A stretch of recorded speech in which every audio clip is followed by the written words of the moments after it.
Hello friends, मेरा नाम सुधा सरस्वती है। आज मैं वीडियो लेकर आई हूँ हिंदी से संबंधित प्रश्न, यानी कि हिंदी भाषा से संबंधित है यानी उनसे रिलेटेड है। तो इम्पोर्टेंट क्वेश्चंस लेकर आई हूँ। वो ज्यादातर ऐसा होता है हिंदी के क्वेश्चंस में आ ही जाता है, घुमा के देते हैं वो लोग, डायरेक्ट नहीं देते हैं। डायरेक्ट आपको कुछ लिखने को नहीं देंगे, क्योंकि पेपर में क्या होता है कि बच्चे को जब तक समझने में टाइम लगता है तो बच्चे का थोड़ा सा टाइम निकल जाता है। डायरेक्ट देंगे तो बच्चा तुरंत पढ़ेगा, तुरंत से लिख देगा। वो उसी क्वेश्चन को आपने सीधा सीधा जैसे कि पढ़ा है कि राजा कहाँ के, सॉरी, राम कहाँ के राजा थे, तो उसमें क्या हम लोग ऐसा पढ़ा, वहां पर होके देंगे कि अयोध्या में ऐसा हुआ, उसने ऐसा करके फिर वो कौन राजा बने। तो क्या होता है कि आपको एक बार पढ़ने में टाइम लगता है कि कहना क्या चाह रहा है क्वेश्चन। सीधा होगा तो आप डायरेक्ट आंसर लिख देंगे। तो इसी तरीके से मैं इंपोर्टेंट क्वेश्चन लेकर आई हूँ हिंदी के। अगर आपको पसंद आते तो प्लीज लाइक शेयर कमेंट करना ना भूलें। मेरे चैनल को सब्सक्राइब जरूर कर लें। तो वीडियो स्टार्ट करते हैं। देखिए, सबसे पहले मैं यहाँ पर हेडिंग डाली है हिंदी से संबंधित प्रश्न, उसके बाद मैंने प्रश्न डाले हैं। अब देखिए, सबसे नंबर फर्स्ट में प्रश्न पे देखेंगे हम। पहला प्रश्न, हिंदी वर्णमाला का जनक कौन है। ठीक है, अब देखिए, हिंदी तो हमारा हिंदी है ही है। वर्णमाला क्या होते हैं? वर्णमाला होते हैं हिंदी की एबीसीडी, जैसे कि आपके छोटा आ से लेके 11 तक। तो हिंदी वर्णमाला होती है अ आ इ ई, ये होते हैं वर्णमाला। क्या होते हैं कि देखिए, वर्ण होता है एक शब्द, वर्ण हो गया आपका ये। आपको वर्णमाला बनानी है तो क्या करेंगे आप, कहते हैं ना कि मोती मोती जोड़ के आपने माला तो बनेगी। देखिए, आ ई, बड़ी ई, छोटा ऊ, बड़ा ऊ, छोटी ए, बड़ी ए, छोटा ओ, बड़ा ओ, और छोटी अंग, बड़ी अंग है। तो आप इस तरीके से इसको माला ऐसे करके पिरोगे माला, ऐसे तो बनेगी माला। तो माला क्या है? वर्णमाला। शब्दों को पिरोना, उनको क्या बोलते हैं? वर्णमाला, यानी कि हिंदी की वर्णमाला। तो अब देखिए, हिंदी वर्णमाला का जनक, जनक माने क्या होता है? जनक माने होता है पिता, या मतलब ऐसे वैसे आप पिता समझे। पिता किसे कहते हैं? पिता उनको कहते हैं इन चीजों में कि जिन्होंने वो चीज लिखी है, बनाई है। ठीक है, अब देखिए, जैसे कि आप सिंपल सी भाषा में समझिए कि आपने कहीं जगह ली, आपने एक घर बनाया, बहुत बड़ा घर बनाया।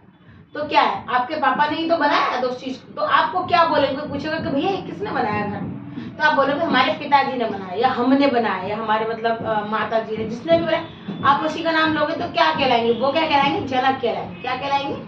जनक कहलाएंगे। इसी तरीके से हिंदी वर्णमाला का जनक कौन है? तो हिंदी वर्णमाला के जनक कौन है? देवकी नंदन खत्री। उत्तर देखेंगे इसका, देवकी, देखिए, देवकी नंदन खत्री।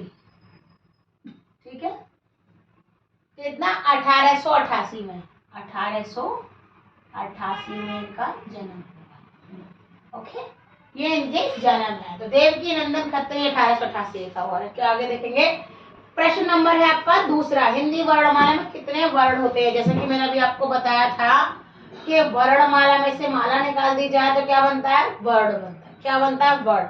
सबको जोड़ेंगे, सबको जोड़ेंगे तो क्या होगा? आपकी वर्णमाला हो जाएगी। लेकिन अगर एक एक शब्द को बोलेंगे तो उसको बोलेंगे वर्ण बोलेंगे। क्या बोलेंगे आप? वर्ण बोलेंगे। अब देखिए, अब इसका उत्तर समझेंगे हम कि हिंदी वर्णमाला कितने वर्ड होते हैं टोटल। हिंदी वर्णमाला टोटल यानी कि पूरे कितने शब्द होते हैं, कितने वर्ड होते हैं, सॉरी।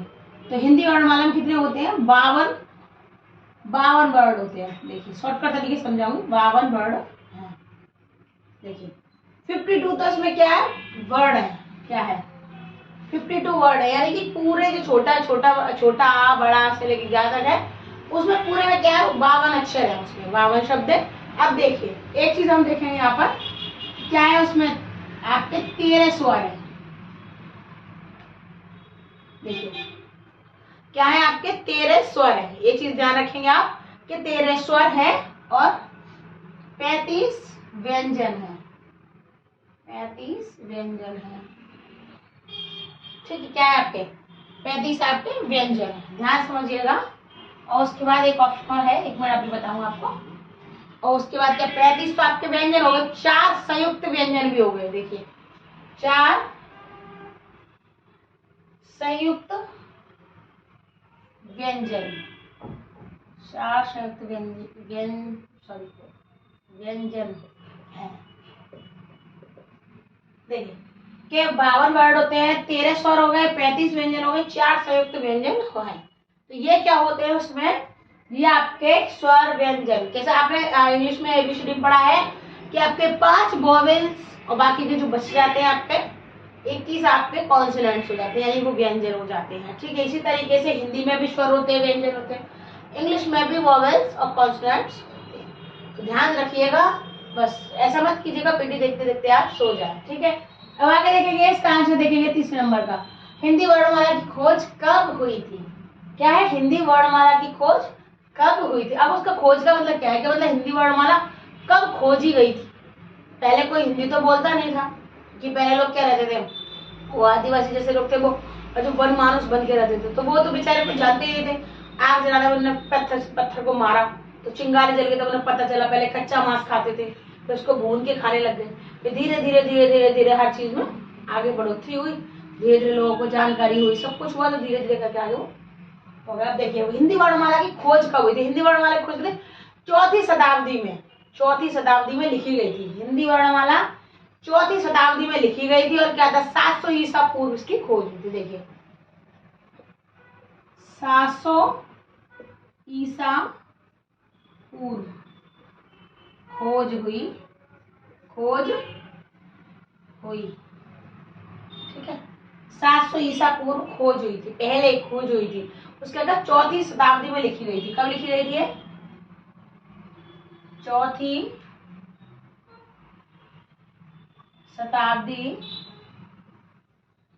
में लिखी। ध्यान समझेंगे इस चीज को कि 700 ईसा पूर्व में खोज हुई, 700 ईसा पूर्व में खोज हुई और चौथी शताब्दी में लिखी गई थी। क्या था? चौथी शताब्दी में लिखी गई थी। अब हम आंसर नंबर देखेंगे 4। क्वेश्चन नंबर 4 देखेंगे, हिंदी भाषा की लिपि कौन सी है? तो हिंदी भाषा की लिपि यानी हिंदी भाषा का लिखना किस भाषा में? ठीक है, हिंदी भाषा की लिपि क्या है? तो क्या है लिपि? क्या है? देवनागरी लिपि। क्या है? देवनागरी, देवों की नगरी, देवनागरी लिपि। देखिए उसके बाद देखेंगे हम प्रश्न नंबर 5 देखेंगे। प्रश्न नंबर 5 देखेंगे, 13 स्वर कौन कौन से हैं? 13 स्वर कौन कौन से हैं? अब एक चीज देखेंगे हम कि 13 स्वर कौन कौन से हैं, तो यहाँ पर आपको स्वर बताएंगे हम। 13 स्वर कौन कौन से? देखिए उच्चारण के आधार पर, देखिए पहले आप देख, सबसे पहले हम समझेंगे उच्चारण के आधार पर, उच्चारण के आधार पर। अब देखिए उच्चारण के आधार पर कितने, उच्चारण के आधार पर आपके कितने 10 स्वर हैं। कितने? आपके 10 है। ठीक है, नहीं सॉरी 11 है, उच्चारण के उच्चारण के आधार पर कितने 11 है। और वहीं पर लेखन के आधार पर कितने हैं आपके? देखिए लेखन के आधार पर नहीं 10 ही होंगे आपके, वो मैं आपको बताऊंगा भी। लेखन के आधार पर आपके कितने? 13 स्वर। ध्यान समझिएगा इस चीज को कि लेखन के आधार पर आपके कितने हैं। लेखन के आधार पर आपके कितने हैं? लेखन के आधार पर क्या है कि उच्चारण के आधार पर 10 है, और क्या कहते हैं लेखन के आधार पर 13 है। कितने? 13 है। ध्यान समझिएगा इस चीज को कि देखिए उच्चारण का क्या मतलब होता है? उच्चारण का मतलब होता है बोलना, बोलना। लेखन का मतलब क्या होता है? लिखना। ठीक है, देखिए बोलने के आधार पर कुछ अलग होते हैं, और लिखने, जैसे कि आपने देख लिया है कि ये उच्चारण के आधार पर लेखन के आधार पर स्वर था, वो मैं आपको स्वर बता देती हूँ।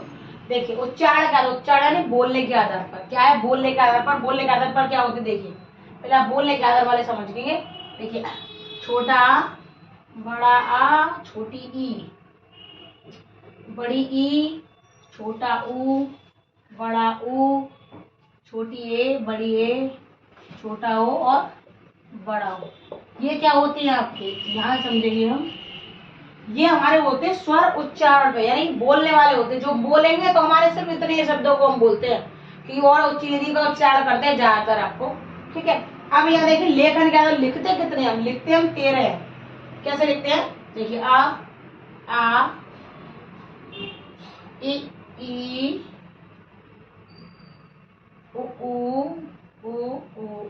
अब इसके बाद देखिए आपका जो रास ऋषि है, ये क्या होता है हमारा अर्ध स्वर होता है। क्या होता है? अर्ध स्वर। अर्ध स्वर यानी कि ऋषि क्या होता है? आधा स्वर होता है। ऋषि पूरा स्वर नहीं होता, ऋषि होता है आधा स्वर। ठीक है। तब देखिए उसके बाद क्या लिखेंगे हम? छोटी ए, नहीं सॉरी, हाँ तो यार रासा ऋषि लिख देंगे हम। उसका लिखेंगे छोटी ए, बड़ी ए, छोटा ओ, बड़ा ओ, छोटी अंग, आपकी बड़ी अंग। देखिए कितने हो गए? 1 2 3 4 5 6 7 8 9 10 11 12 13। 13 स्वर हो गए आपके लेखन के आधार पर और 10 हो गए आपके उच्चारण के आधार पर। और ऋषि क्या होता है आपका? अर्ध स्वर होता है, यानी कि आधा स्वर होता है, पूरा स्वर नहीं होता। अब देखिए हिंदी में मूल स्वर कितने हैं, यानी कि मेन स्वर जो हिंदी के होते हैं वो कितने हैं। अब देखेंगे मूल स्वर क्या होता है आपका, जो उसके ज्यादातर जिसके अकॉर्डिंग हिंदी चलती है। ठीक है। कुछ शब्द ऐसे हैं जिनके अकॉर्डिंग ही चलेगी, कैसे कि वो हर शब्द ले लो, आप कोई शब्द उठा लो, वो शब्द जरूर आएगा आपका। ठीक है। देखिए हिंदी में मूल स्वर कितने होते हैं? 4 मूल स्वर होते हैं। कितने होते हैं? 4 मूल स्वर होते हैं। 4 मूल स्वर होते हैं। 4 मूल स्वर होते हैं। कौन से होते हैं? देखिए जैसे अ, ई, उ और ऋषि। अ, ई, उ और आपका ऋषि। ठीक है। तो ये क्या आपको 4 मूल देगा। आप कोई भी शब्द उठा लो, र म न म आ गया, इम किम ई हो गया, जुम छुम ऐसा करेंगे तो आप ये करेगा, ऐसा से रो रो रो कर। तो आपके ये 4 शब्द हमेशा मूल स्वर में आते हैं। क्यों? क्योंकि हर शब्द में इन चीजों का प्रयोग होता है। जिनका सबसे ज्यादा प्रयोग होता है वो आपके मूल स्वर कहलाते हैं। तो आपके मूल स्वर क्या होते हैं? मूल स्वर होते हैं आपके 4। अब मैं आपको बताऊं क्वेश्चन नंबर 7। अब मैं आपको बता देती हूँ क्वेश्चन नंबर 7। तो देखिए हिंदी की प्रथम भाषा कौन सी है। देखिए अब इसको उत्तर सबसे पहले हम आपको पहले एक चीज बताएंगे आपको कि हिंदी की क्या, हिंदी की प्रथम भाषा, प्रथम का मतलब होता है पहला। तो हिंदी की पहली भाषा, प्रथम भाषा कौन सी थी? तो इसकी कौन सी थी? लौकिक संस्कृत थी। लौकिक संस्कृत भारत देश की प्रथम भाषा थी। लौकिक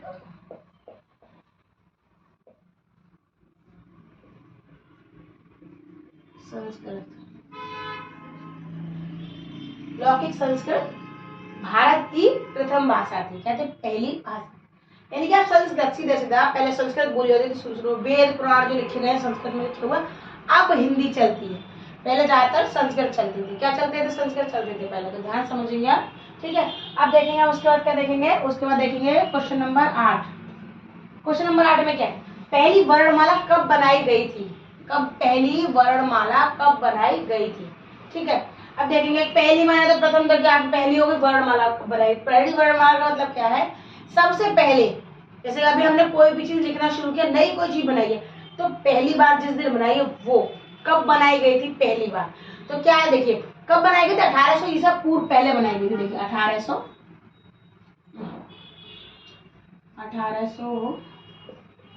ईसा पूर्व, यानी कि 1800 साल, 1800 ईसा पूर्व में बनाई गई थी। अब देखिए एक चीज और देखेंगे हम, क्या है इसमें? क्या स्क्रिप्ट सी, स्क्रिप्ट सी की दिनांकित है। क्या है? देखिए स्क्रिप्ट सी, सी की दिनांकित है, यानी उसकी दिनांकित की गई थी। देखिए सी की दिनांकित है। क्या है? दिनांकित है। तो क्या है? स्क्रिप्ट सी की दिनांकित है। ठीक है। अब ध्यान समझेंगे हम। अब आगे देखेंगे क्वेश्चन नंबर 9 देखेंगे हम। शुद्ध हिंदी कहाँ बोली जाती है? आप शुद्ध हिंदी बोल सकते हैं। हिंदी बोल मतलब हिंदी आप क्या शुद्ध लगाए ना लगाए कोई दिक्कत नहीं है, कोई प्रॉब्लम वाली बात नहीं। ठीक है। कभी अगर ऐसा हिंदी कहाँ कहाँ बोली जाती है तो वहां पर भी वो जगह जगह के नाम है। अब देखिए हम कहाँ बोल गए? भारत हो गया, नेपाल हो गया, दक्षिणी अफ्रीका हो गया। देखिए भारत हो गया, नेपाल हो गया, दक्षिणी अफ्रीका हो गया, दक्षिणी अफ्रीका, भारत हो गया, आपका नेपाल हो गया, दक्षिणी अफ्रीका हो गया, उसका पाकिस्तान हो गया, बांग्लादेश हो गया। देखिए पाकिस्तान हो गया और क्या हो गया आपका? बांग्लादेश। यहाँ पर हिंदी बोली जाती है। ध्यान समझेंगे हम कि भारत हो गया, नेपाल हो गया, हाँ, और क्या क्या देखिए दक्षिण अफ्रीका, पाकिस्तान, बांग्लादेश। तो ये क्या यहाँ पर क्या होता है, हिंदी बोली जाती है। क्या होता है, हिंदी बोली जाती है। क्योंकि हिंदी देखिए जगह जगह होती है, ऐसा नहीं है कि हर जगह हिंदी है, हर जगह इंग्लिश है, ऐसा नहीं है। कहीं कहीं तो बहुत हिंदी बोली जाती है। अब मतलब उनकी तो भाषा है ये, लेकिन वो दूसरी भाषा और बोलते हैं। जैसे अपने यहाँ देखिए, अपने यहाँ क्या है कि हिंदी बोलते हैं, ज्यादातर हर कोई हिंदी बोलता है। लेकिन देखिए कोई धीरे धीरे और लैंग्वेज सीखता है, कोई गुजराती सीखता है, कोई मराठी सीखता है, कोई इंग्लिश सीखता है। तो ये चीजें क्या होती है, ये और भाषा जो हम सीखने में क्या, आप 2 सीखो, 20 सीखो, 50 सीखो, मगर हमारी मातृभाषा क्या है, हिंदी है। क्या है, हिंदी। क्योंकि हम हिंदी कैजुअली बोलते हैं, हमको इंग्लिश सीखनी पड़ेगी। लेकिन अंग्रेज लोग क्या होते हैं, उनके बच्चे शुरू से ही अंग्रेजी बोलते हैं। क्योंकि जिस माहौल में आप पढ़े होंगे, आप गुजरात में रहिए तो आप क्या बोलेंगे, गुजराती। शुरू से आपका बच्चा छोटा होगा वो, अगर आप बाहर से ऐसे मलयालम में तो वहाँ मलयालम बोलेंगे, महाराष्ट्र में तो महाराष्ट्रियन बोलेंगे। तो वो वहां पर लैंग्वेज का शुरू से ही फर्क पड़ता है। तो ये क्या है आपका। अब देखिए क्वेश्चन नंबर 10 देखेंगे, हिंदी कितने राज्यों में राज्य भाषा है। देखिए हमारी हिंदी है जो, तो बहुत सारे राज्यों में राज्य भाषा भी है, ऐसा नहीं है, राज्य भाषा भी। ध्यान समझिएगा, देखिए वो क्या है, क्या हुआ, क्या राज्य भाषा है। क्या है, राज्य भाषा। देखिए राज्य भाषा क्या होती है आपकी, कि जो राज्य में बोली जाने वाली मेन भाषा बोली जाने वाली। अब देखिए हम सबसे पहले आपको बताएंगे। देखिए पहले कहाँ आएगी, पहले हो गया आपका बिहार, ठीक है, बिहार हो गया, छत्तीसगढ़ हो गया, हरियाणा हो गया, उत्तर प्रदेश हो गया। देखिए छत्तीसगढ़, हरियाणा,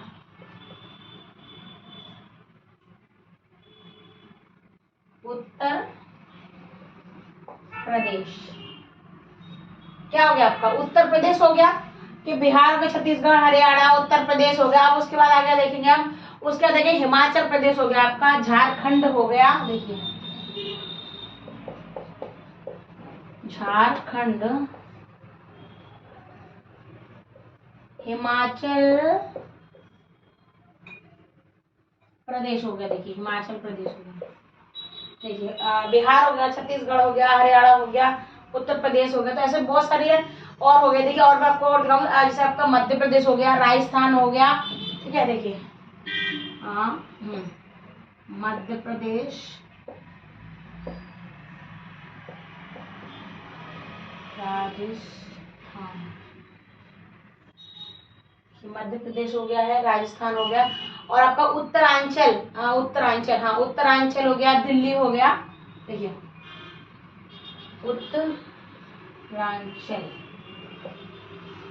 और दिल्ली, यानी कि दिल्ली आपका।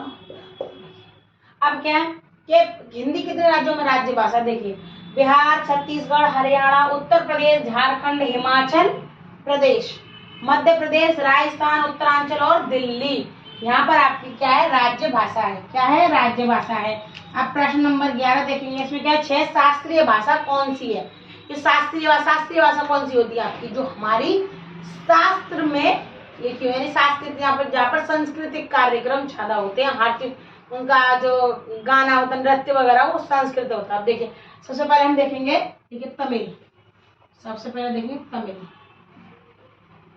तमिल भाषा क्या, तमिल भाषा क्या, हमारी सांस्कृतिक भाषा है। क्या है, शास्त्रीय भाषा है, सॉरी संस्कृत नहीं, शास्त्रीय भाषा है। उसके बाद देखिए दूसरे नंबर पे देखेंगे हम संस्कृत। तीसरे नंबर पे देखेंगे कन्नड़। देखिए तमिल हो गई, तमिलनाडु में तो होती है। देखिए वहां पर आपने ज्यादातर आपको सारी चीजें शुद्ध हिंदी वाली चीजें मिलेंगी आपको, क्योंकि वहां पर नृत्य भी शास्त्रीय नृत्य होता है। संस्कृत, कन्नड़ हो गया, कन्नड़ के बाद होगा तेलुगु, तेलुगु हो गया। उसके बाद क्या होगा, मलयालम। क्या होगा, देखिए तेलुगु। देखिए आप देखेंगे एक चीज, तेलुगु। और उसके बाद क्या हो गया, मलयालम हो गया। क्या हो गया आपका, मलयालम हो गया। और एक और हो गया आपका उड़िया।